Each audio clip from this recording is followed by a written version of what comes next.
wannan mu'jizar ta tattara mu'jizozi masu yawa. Daga cikinsu akwai wato yayewar rufin ɗakin manzala sallallahu alaihi wasallam lokacin yin isra'i da miraji kamar yadda ya zo a cikin wasu ruwayoyi.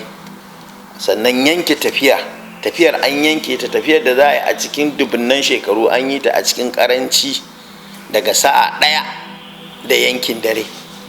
Sannan kuma ita burakar natsuwar burakar da tsayawar ta kyam yayin da annabi tsira da aminci Allah subhanahu wataala ya hau kanta. Sannan kuma akwai daga cikin mu'jizozin isra'i da mi'raji kecewar sama, mala'ika jibrilu da annabi tsira da aminci Allah su shiga cikinta. Sannan kuma yana daga cikin mu'jizar manzo Allah sallallahu alaihi wasallam ta bayyana a cikin isra'i da mi'raji din. In ka lura a karon kallawa abubuwan da annabi mai tsira da aminci Allah subhanahu wataala ya gani dangane da nau'in azabar waɗanda suka saba wa Allah a lokacin da ya yi tafiyar, da kuma nau'in ni'imar da Allah ya tanadarwa masu yi masa biyayya. Sannan daga cikin mu'ujizozin akwai zance da ya yi tare da ubangijin talikai Allah tsarkakakken sarki da ɗaukaka. To sannan kuma akwai kuma haɗuwarsa da annabawa tsiran Allah ya tabbata a gare su, da sallar da ya yi da su, wato ya yi musu limanci da kuma zantuka da tattaunawa da ya yi da su. Akwai kuma zantuka tattaunawa da ya yi da mala'ika kamar mala'ikan mutuwa. Sannan kuma ya ga dukkanin halittun sama gaba ɗayansu, wato alamul uluwi. Kaga wannan hadisin da muka kawo ruwayarsa ta zo a takaice, saboda hadisin bai zo da zancen sifar isra'i ba, wato tafiyar dare. Don haka ne ma imamul bukhari ya sa shi a cikin babin mi'raji, wato hawa sama. Sannan kuma hadisin ya zo da cewa a salloli 10 aka dinga ragewa, sabanin sauran ruwayoyi sun zo da cewa salloli 5 aka dinga ragewa. Ruwayar salloli 5 aka dinga ragewa ita tafi yawa. Sannan kuma an samu iskali, wato rikitarwa, inda aka ambaci wajen shan nono, inda ya ƙi shan giya sallallahu alaihi wasallam. A zancen sananne ne wannan ya sha nonon kafin a hau da shi zuwa sama, wato kafin mi'raji kenan. Allah shine ainihin masani. Wannan shine ƙarshen mu'jiza na isra'i wanda mun kawo mi'rajin ne insha Allah.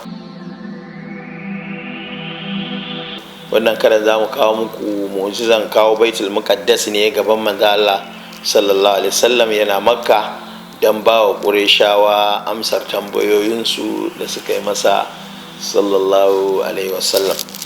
Yana daga cikin mu'jizozin da suke rataye da isra'i da mi'raji na manzo Allah sallallahu alaihi wasallam. Ƙureshawa sun tambayi manzo Allah sallallahu alaihi wasallam ya siffanta musu yanayin yadda baitul muqaddas yake da kuma adadin ƙofofinsa. Sai ubangiji maɗaukakin sarki ya yaye masa shamaki, sai ga baitul muqaddas ɗin a gaban manzon Allah sallallahu alaihi wasallam. Aka kawo baitul muqaddas, ya ba su labarin da suke so ya ba su, da kuma amsar tambayoyinsu duk da suka yi masa, bai kuskuren harafi ko ɗaya ba sallallahu alaihi wasallam. Duk abin da suka tambaya sai da ya ba su amsa daidai sallallahu alaihi wasallam. To manzo Allah sallallahu alaihi wasallam ya ce, yayin da Qurayshawa suka sarfantar da ni, sai na tsaya a hijiru Ismail a kusa da Kaaba.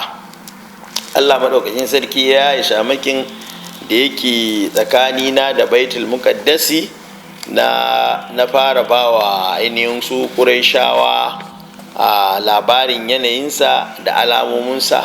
Ina kallonsa, ina ba da labarinsa.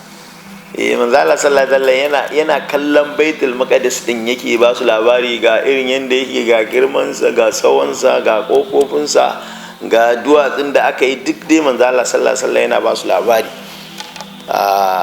Allahu akbar. Wannan ita ce mu'jizar da al'umman annabi suka samu tabarrukinta, wacce a yau ita ce ake ƙara faɗaɗa ta ɓangaren akwatin talabijin.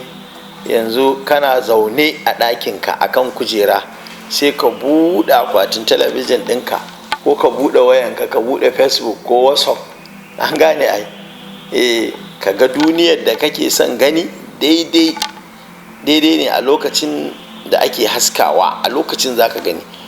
Kuma bayan an gama haskawa, mun san wannan gata ne Allah ya mana don albarkacin annabi sallallahu alaihi wasallam. Allah ya ƙara wa annabi sallallahu alaihi wasallam wasila da fadila.